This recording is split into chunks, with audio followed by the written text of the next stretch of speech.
Amidst the chaos, the universe divides into two.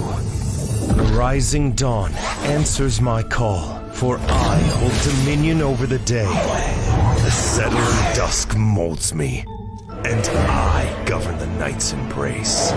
Our duality forms the world itself.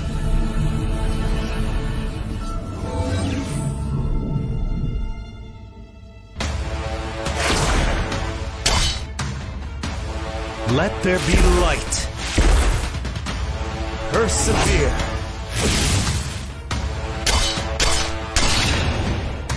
Create from nothing.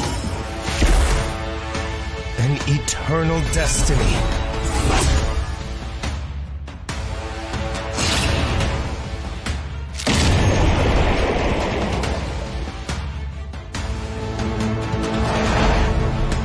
Uphold the balance. What's up, everyone? It has been 8 long months, and we finally got a new UR hero in the form of Luminarch Shadow Arc Mage Belobog and Chernobog. The Luminarch Shadow Arc UR faction has its new hero after 2.5 years since Marduk's release in August of 2022. This leaves 3 UR factions as candidates for the next UR hero: Luminarch Guardian, Luminarch Verdian, and Shadow Arc Verdian, and that hero should be released sometime in the March to May months. Let's start the analysis on Belobog and Chernobog, who I will nickname Bogs to keep it simple. Bogs have dual effects on all their skills. Bog's ultimate, Solar Eclipse, gives us an explanation of how the duo works. Belobog is the actual mage hero, while Chernobog is a summon that deals physical damage and cannot die. Instead, Chernobog changes to a feigned death state out of the battle until Belobog revives him. When Solar Eclipse is used, both Belobog and Chernobog activate different effects. Belobog takes Chernobog out of feigned death if applicable and restores 60% of Chernobog's max HP. Additionally, all allied units, except Belobog, for the next 7 seconds deal 65% of Belobog's attack as extra auto attack damage up to 35 times. This is why having summons or phantoms is helpful to optimize Solar Eclipse, since the heroes are not always auto attacking and instead using active skills. Chernobog takes 3.5% max HP from Belobog and allied heroes around him. Each consumption increases by 35% his 5 instances of base 210 attack on the lowest HP enemy and that enemy's surrounding enemy units. This means that the max damage possible are 5 instances of 385% attack or 1925% total. Bogs have 2 active and 2 passive skills. Before I cover the skills, let's make a quick note of attack energy.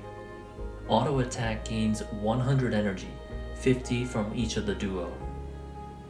The first active skill, Dawn of Wrath, deals 2 forms of damage. Belobog's 300% attack with an extra 25% consumed shield damage added if he is above 50% max HP. And Chernobog's 6 hits of 55% attack or 330% attack total with a 3-second skill suppression effect. Suppression makes enemy units unable to move or use auto attacks and active skills. Another hero with suppression is Marduk with his vicious withdrawal skill, so this seems like a CC effect shared within the Luminarch Shadow Arc faction. Dawn of Wrath gains 180 energy. The next skill, Twilight Shadow, is an active skill for Belobog and a passive one for Chernobog. Belobog increases his and nearby allies' attack by 21% for 6 seconds with an additional 3% for each nearby ally, up to 6 times. This includes summons and phantoms although Belobog should be in the back line, which makes it more unlikely for them to be near him. Chernobog has a 25% chance of reducing incoming enemy attackers' energy by 12% of the current amount per second for 3 seconds. Adding to that, for any unit that loses energy, Chernobog absorbs 20% of the lost energy. What this means is that even allies losing energy through methods like the Divinity skill Black Hole or Lilith's Dark Ritual skill benefits Chernobog. Twilight Shadow gains 220 energy. The passive skill Glory Guard is meant to help Bog survive. For Belobog, he receives a 4% max HP shield per second with an additional 1.5% for each enemy near Chernobog. For Chernobog, he transfers 45% of incoming damage to Belobog while increasing critical damage by 5% for each hit up to 12 times for 60% critical damage increase total. The problem that I see with Glory Guard is that it is putting a lot of damage load on Belobog to handle, which might be too much even with his constant shield generation. To reduce the load, it would be better to put Bogs on the bottom of the back line so that Chernobog only battles 2 enemies instead of the 3 at the top of the battlefield. That covers their skills. Next is equipment. To optimize their team damage boosting effects, the ideal equipment would be Yasakani Magatama or Sudarshana Chakra and Air Runes. However, what is ideal and what is reality differs.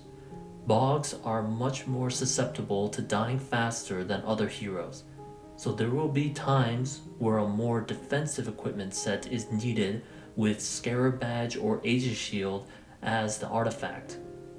It's still important to keep the Air Runes for cooldown reduction. That covers equipment.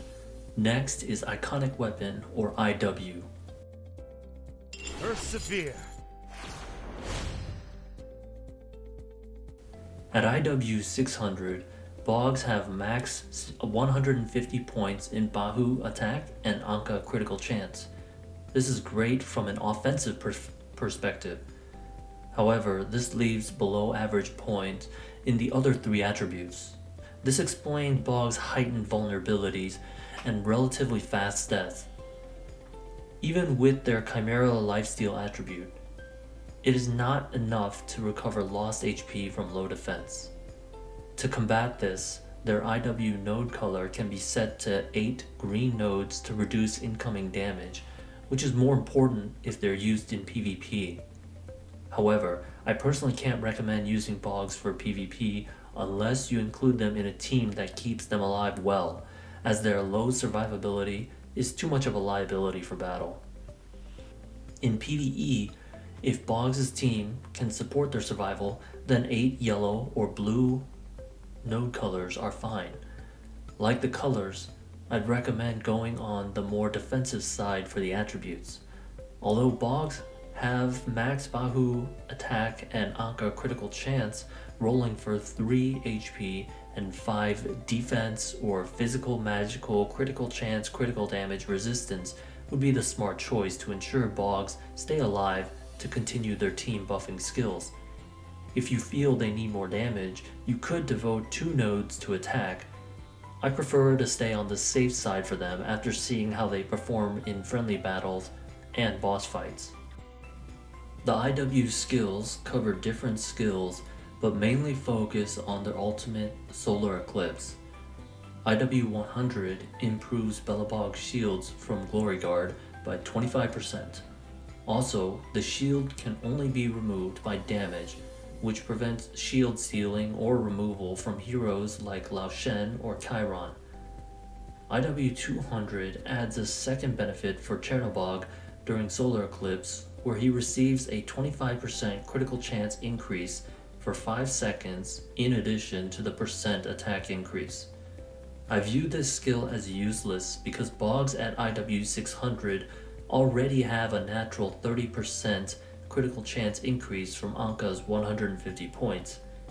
Even without IW2 critical chance attribute nodes, my bogs have 87% critical chance, which is more than the 75% hard cap on that attribute as confirmed by the developers. IW300 increases Chernobog and nearby allies' luck by 40% when Twilight Shadow is used. This is very useful for melee heroes who will be alongside Chernobog with luck-based skills, such as Thor and his passive skill Static Shield. Normally, Static Shield has a 65% chance to counterstrike with a lightning bolt that deals small damage and more importantly slows down attack speed for 4 seconds.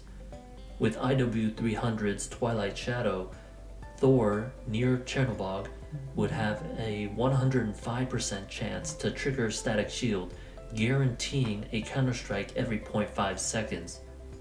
There are more heroes, and Thor is just one example of IW300. IW400 increases Chernobog's damage by 25% when attacking lower current HP percent enemies. This is useful if you can keep Chernobog away from multiple enemy attacks, which refers to what I said about the Glory Guard passive skill and putting bogs near the bottom of the battlefield. IW500 gives a 50% chance to add the Solar Eclipse extra damage from Belobog to allies' active skills, so that removes the issue of extra damage for auto attacks only when heroes use both auto attacks and active skills. IW600 increases the Solar Eclipse Belobog extra damage from 35 to 50 times. The duration is still 7 seconds, so this IW600 is only made useful if you have a team set up to trigger many auto attacks and active skills through the help of summons and phantoms. I don't believe a regular team of 4 allies and Chernobog can trigger enough auto attacks and active skills in that time to reach 50, so extra unit attacks will be needed. That covers IW. Next are Divinity skills. Before we start, here is what I think about their Divinity skill set. For a UR hero, this is a terrible selection of skills. At the top level, where the tier 3 skills are, they are the less favorable skills within their Divinity trees. Instead of Fanaticism, Bogs could have received Death Waver. Instead of Phantasmal, Bogs could have received Panacea. The better skills are in the lower tiers. I could forgive their low HP and defense if they had better Divinity skills to compensate for that, but this is not the case. For 2 nodes, any of the tier 1 skills are good to choose. At least those are all good skills. For 3 nodes, again, any of the tier 1 skills are good, combined with Formational Trance for increased accuracy.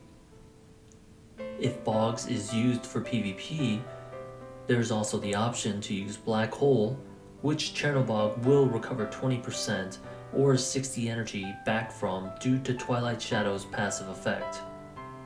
For 4 nodes, the choices are the same as 3 nodes, except now there is the choice of both Black Hole and Formational Trance.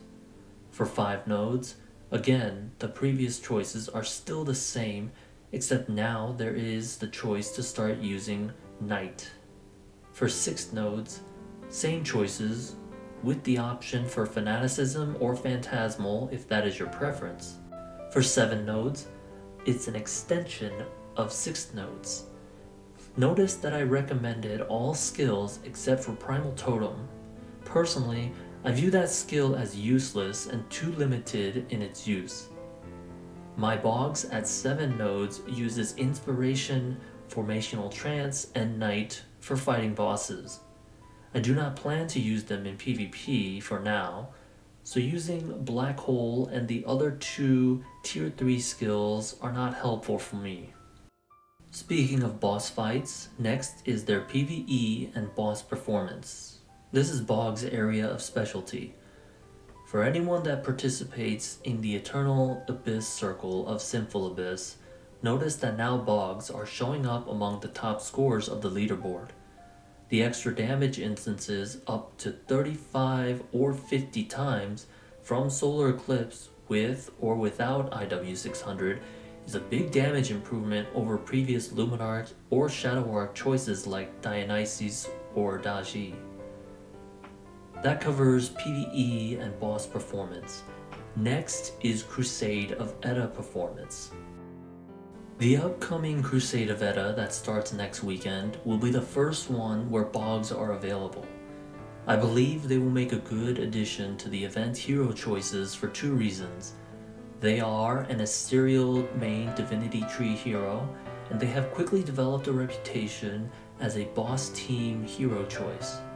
The only problem I foresee is whether Bogs survive against the higher star versions of Void Jormungandr. From what we experienced last Crusade, Void Jormungandr is not an easy boss like the regular one was. The new boss poses a risk of heroes dying when they normally would have survived with the old boss. That covers Crusade of Edda performance. Next is PvP.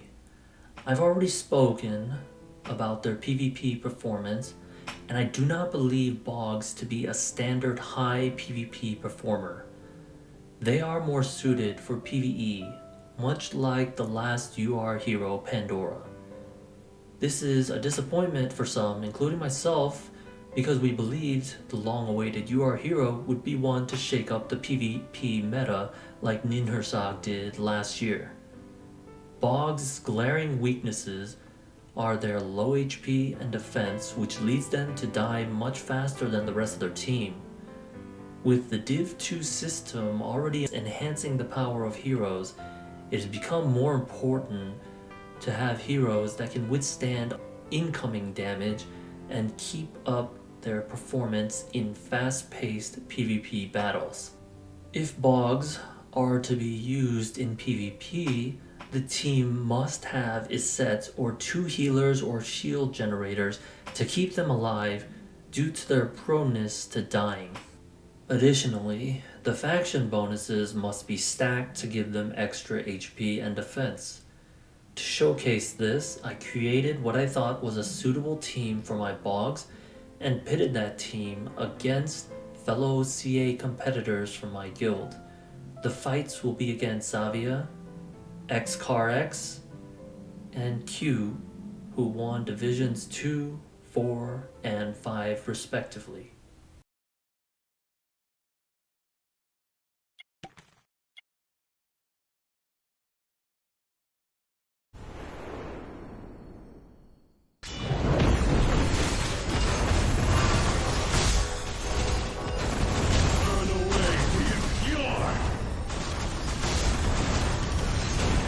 Eternal destiny. The seed of eternity. Your souls will be judged tonight.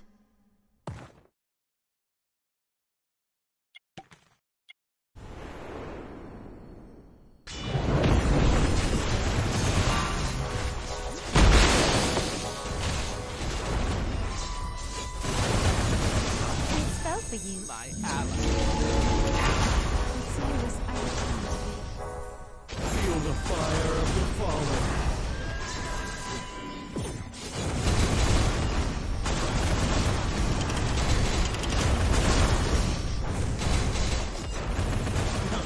Embarrassing.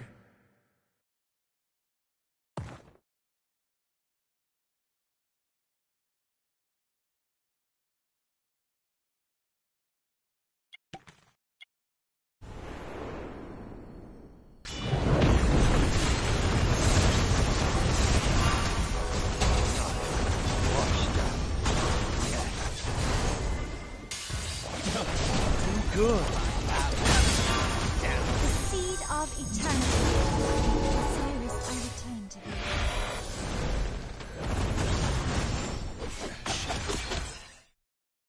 What is noticeable in every battle is that Chernobog gets damage down to feign death quickly and Belobog uses up his set Start of Battle Ankh Resurrection immediately to be saved from dying first.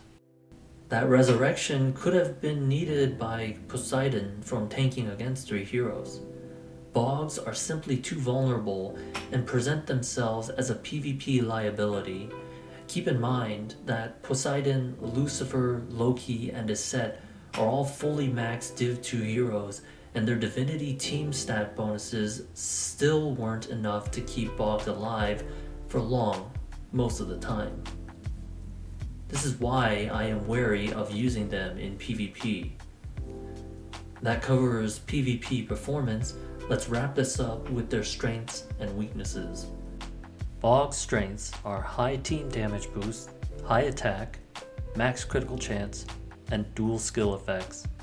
Their weaknesses are low HP and defense, and bad divinity skills. That covers their analysis. Thanks for listening.